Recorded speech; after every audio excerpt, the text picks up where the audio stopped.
فَإِنْ عَارَضُوا فَقُلْ أَنذَرْتُكُمْ صَاعِقَةً مِثْلَ صَاعِقَةِ عَادٍ وَثَمُودَ۔ اب بھی یہ روگردانی کریں تو کہہ دو کہ میں تمہیں اس کڑک سے ڈراتا ہوں جو مثل عادیوں اور سمودیوں کے کڑک کے ہوگی۔ پچھلی آیتوں میں اللہ تعالیٰ نے آسمان و زمین کی تخلیق اور توحید کی بہت ساری دلیلیں پیش کی۔ اب ان دلیلوں کے بعد اللہ رب العالمین نے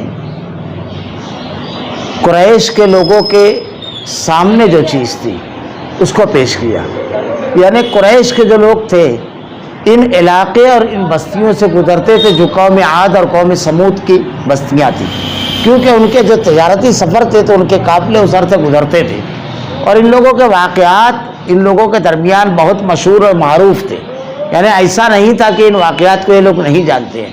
اللہ رب العالمین نے انہی واقعات کی طرف اشارہ کر کے انہیں بتایا کہ اب بھی اگر یہ روگرداں ہو تو کہہ دیجیے میں تمہیں اس کڑک سے ڈراتا ہوں جو مثل عادیوں اور سمودیوں کے کڑک کی ہوگی۔ یعنی کیسی کڑک تھی اور کیا تھی، اور عاد اور سمود کی قوم پر یہ عذاب کس بنیاد پر آیا، اللہ تعالیٰ نے انتہائی کم میں وہ پوری بات بیان کر دی، تاریخ بھی، ان کے کردار اور ان لوگوں کے عذاب کی وجہ بھی، اور جو عذاب آیا وہ بھی، اور اللہ رب العالمین نے ان لوگوں کو جو نعمتیں دی تھی اس کو بھی بیان کیا۔ اذ جاءتهم الرسل من بین ایدیہم ومن خلفہم اللہ تعبدوا الا اللہ۔ ان کے پاس جب ان کے آگے پیچھے سے پیغمبر آئے تو تم اللہ آئے کہ تم اللہ کے سوا کسی کی عبادت نہ کرو، تو انہوں نے جواب دیا قالوا لو شاء ربنا لانزل ملائکہ، اگر ہمارا پروردگار چاہتا تو فرشتہ بھیجتا۔ فَإِنَّا بِمَا أُرْسِلْتُمْ بِهِ كَافِرُونَ، تمہاری رسالت کے بالکل منکر اور کافر ہیں۔ جب ان سے حضرت ہود نے قوم عاد کے لوگوں سے کہا کہ دیکھو ایک اللہ کی عبادت کرو، اللہ رب العالمین نے تم کو اپنی عبادت کے لیے پیدا کیا ہے، اور اس کے سوا کسی اور کی عبادت نہ کرو۔ اس میں اگر سوچنے والی بات ہے کہ ایک آدمی عبادت کر رہا ہے غیر اللہ کی، جس کی عبادت کی کوئی دلیل اس نے خود نہیں دی، اس نے کوئی کتاب نہیں اتاری، اس نے کسی چیز کو پیدا نہیں کیا، وہ کسی چیز کا خالق نہیں ہے۔ اب اس سے کہا جا رہا ہے کہ تو اپنی عبادت کو اس کے لیے کر جو حقیقت میں تیرا معبود ہے، جس نے تجھ کو بھی پیدا کیا، تیری تمام ضرورت کی چیزوں کو بھی پیدا کرتا ہے، تیرا خالق و مالک ہے، تیرے جس معبود کی تو عبادت کر رہا ہے اس کو بھی اسی نے پیدا کیا۔ یہ غلط ہے، اور یہ کوئی اور نہیں بول رہا ہے، وہ بول رہا ہے جسے اللہ نے متعین کیا ہے، اور اللہ کا پیغام جس تک کے بدریہ وہی آتا ہے۔ اور نبی بڑی وضاحت کے ساتھ یہ بات کہتے ہیں کہ میں یہ چیز اپنی طرف سے نہیں کہتا، اللہ یہ پیغام تم کو دے رہا ہے کہ میری ہی عبادت کرو۔ جب ان سے یہ کہا گیا تو کیا کہتے ہیں، اگر ہمارا پروردگار چاہتا تو کوئی فرشتہ بھیجتا۔ دیکھیے جب آدمی کو ماننا نہیں ہوتا ہے کسی چیز کو تو 100 اس کے سامنے بہانے اور ہیلے ہوتے ہیں کہ میں اس وجہ سے اس کو نہیں مانتا۔ اس میں اصل چیز یہ ہے کہ اگر فرشتہ یہ آ کر کے کہہ دیتا تو آپ یہ بات مان لیتے۔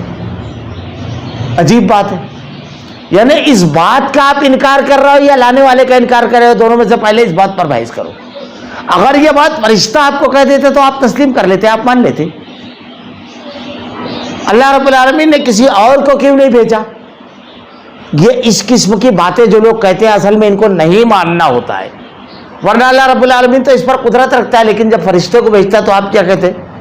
آپ یہ کہتے کہ ہماری طرح انسان ہوتا تو ان کو انسانوں کے مسائل کا علم ہوتا اور انسانوں کو کن حالات سے جوجھنا پڑتا ہے، تو یہ پیغام دیتا کہ ایسے زندگی گزارنی ہے، تو فرشتہ ہو کر کے ہم کو کیوں بتا رہا ہے؟ اگر انسان ہوتا تو ہم اس کی بات مانتے، کیونکہ انسان کی طرح یہ بھی زندگی گزارتا ہے، تمام وہ مسائل اس کو بھی درپیش ہوتے ہیں جو ہم کو درپیش ہے، اس لیے اس کی بات ہمارے لیے قابل قبول ہوگی انسان کی۔ آپ اس وقت یہ کہتے، اصل میں جو پیغام اللہ کے نبی دے رہے ہیں آپ اس پر گفتگو کیجئے، اس پر بات کیجئے، اس کو دیکھیے۔ یہ رسالت کے نبی کا انکار نہیں کیا، نبی کے لائے ہوئے پیغام کا انہوں نے انکار کیا۔ کیا کہا؟ ہم تو تمہاری رسالت کے بالکل منکر ہیں۔ بعض مرتبہ یہ اللہ کے انبیاء کرام کے دور میں یہ ہوتا تھا عموماً کہ اس طرح کھل کر کے انکار کیا کرتے تھے، لیکن بعد کے دور میں جب انبیاء کرام نہیں ہیں تو انکار کی یہ شکلیں آج بھی موجود ہے. بعض مرتبہ آدمی کے اوپر جب غلبہ ہوتا ہے, شیطان بالکل غالب آ جاتا ہے, اس کے سامنے قرآن کی آیت پیش کی جاتی ہے, کہتا ہے کہ میں اس کو نہیں مانتا. حدیث پیش کی جاتی ہے, میں کہتا ہے میں اس کو نہیں مانتا. آدمی جو اس کے سامنے بیٹھ کر کے پیغام کو پیش کر رہا ہے اس کا انکار نہیں کرتا ہے, بلکہ رسول کے لائف میں پیغام کا انکار کرتا ہے. جیسے ان لوگوں کا معاملہ یہ تھا کہ وہ سمجھتے تھے کہ ہم اللہ کا نہیں صرف نبی کا انکار کر رہے ہیں, حالانکہ اللہ کے پیغام کا انکار کرتے تھے. ایسے ہی آج کے دور میں اگر اللہ کا پیغام کوئی شخص کسی کے سامنے پیش کرتا ہے اور وہ ضلالت اور گمراہی میں ڈوب کر کے سخت جملہ کہہ دیتا ہے تو وہ کفر تک کے چلا جاتا ہے. وہ جملہ بالکل واضح طور پر اگر انکار کر جاتا ہے, اور انکار کی بھی کئی ایک شکلیں, ایک شکل ہے تو بالکل آدمی واضح طور پر انکار کر دیتا ہے, ایک کہتا ہے کہ میں اس کو تسلیم نہیں کروں گا. انکار کی الگ الگ شکلیں. اس کو یہ سوچنا چاہیے کہ نبی کا پیغام جو اللہ نے لایا ہے وہ پیغام یہ سامنے والا شخص مجھ کو سنا رہا ہے, اس کی حیثیت نہیں ہے بلکہ اس پیغام کی حیثیت ہے. اس لیے اس سے الجھنے کے بجائے اس پیغام کو تسلیم کرنا چاہیے, کیونکہ اس پیغام کا انکار کرنے کا مطلب یہ ہے کہ اللہ کے پیغام کا انکار کرنا اللہ کا انکار کرنا ہے, اللہ کے حکم کو نہ ماننا.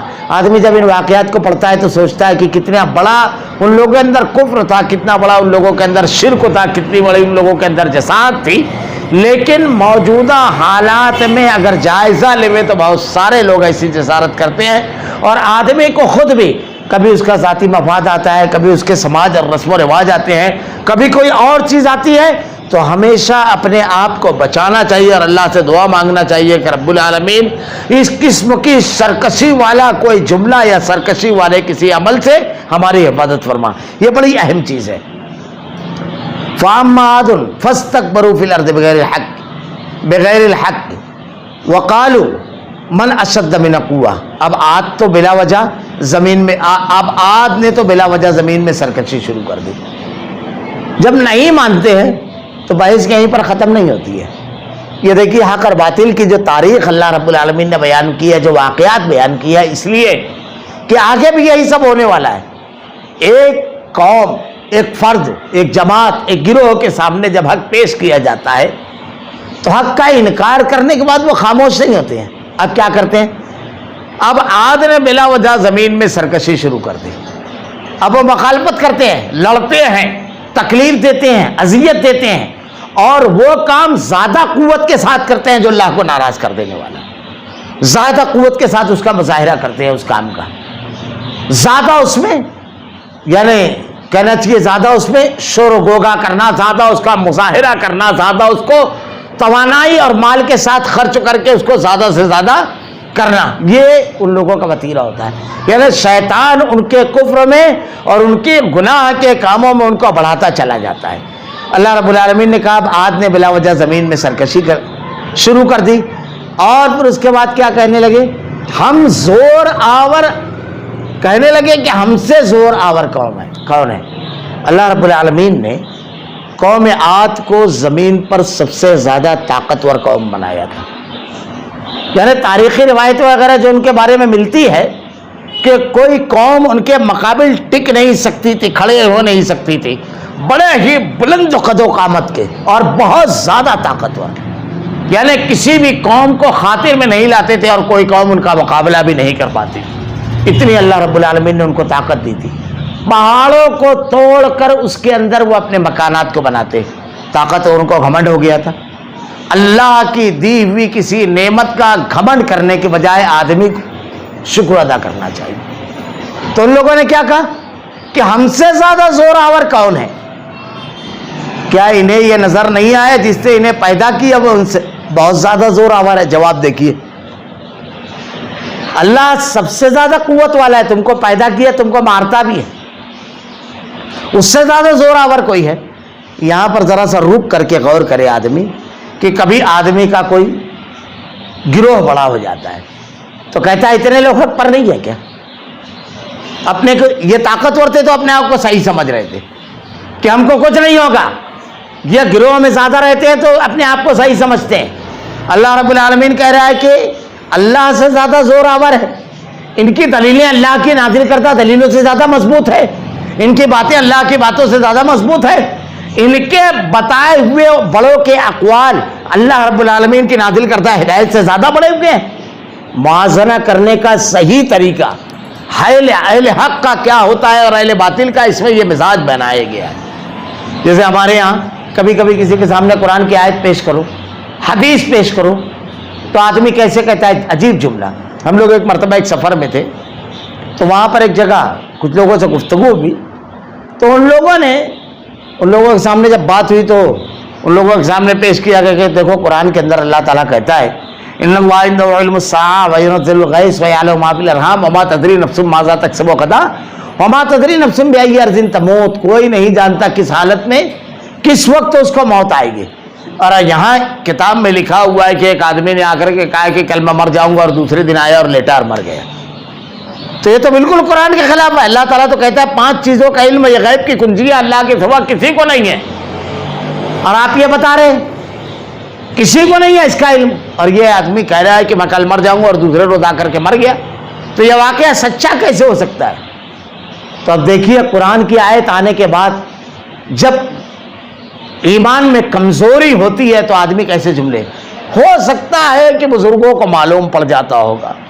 اللہ تعالیٰ نے یہاں پر ارشاد فرمایا کوئی نہیں جانتا،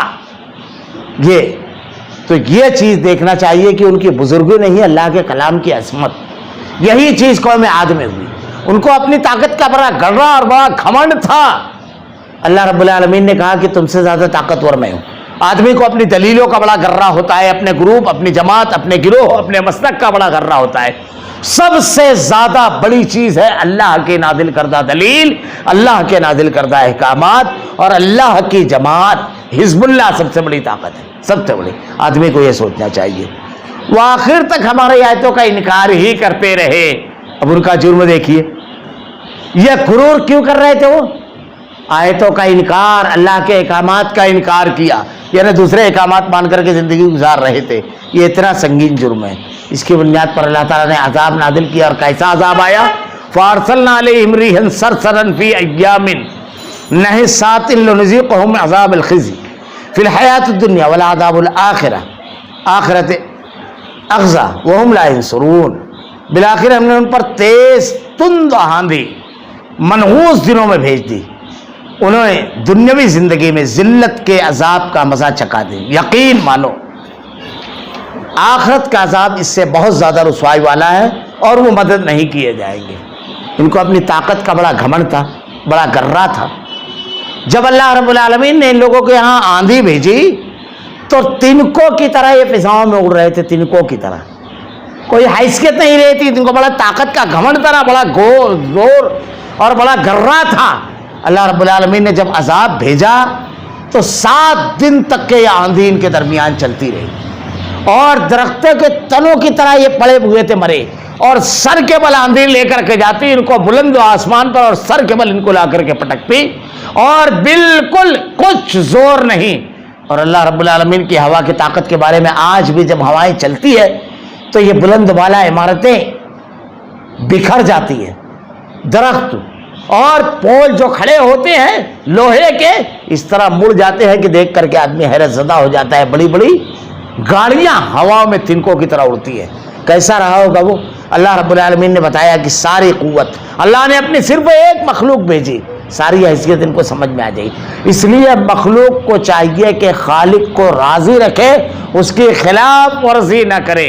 اللہ رب العالمین نے کہا کہ دنیاوی زندگی میں ذلت کا عذاب چکھا دیں گے، اور آخرت کا عذاب اس سے بہت زیادہ رسوائی والا ہے، وہ مدد نہیں کیے جائیں گے۔ اب مرنے کے بعد جو عذاب ہوگا وہ ہمیشہ ہمیشہ کا ہوگا، اور بہت ذلت اور رسوائی والا ہوگا۔ اس عذاب سے پناہ مانگنے کے لیے آدمی اپنے اہل خانہ کو، اپنی بیوی بچوں کو پیش کرے گا۔ اس عذاب سے بچنے کے لیے اللہ رب العالمین نے قرآن میں بیان فرمایا کہ آدمی چاہے گا کہ سونا بھر کے وادی اگر اس کے پاس ہے تو پورا دے دے اور اس عذاب سے چھٹکارا پا جائے، لیکن اس عذاب سے چھٹکارا نہیں ملے گا۔ اس دن بچاؤ کی کوئی سبیل نہیں رہے گی۔ ایک اور شکل ہے کہ کسی کے وسیلے، کسی کے ذریعے اور کسی کی مدد سے وہ عذاب سے بچ جائے، یا کسی چیز کی مدد سے۔ اللہ رب العالمین نے واضح طور پر ارشاد فرمایا وَهُمْ لَا يُنصَرُونَ، وہ مدد نہیں کیے جائیں گے۔ نہ مخلوق کی مدد ہوگی، نہ مخلوقات میں سے کسی کی مدد ہوگی۔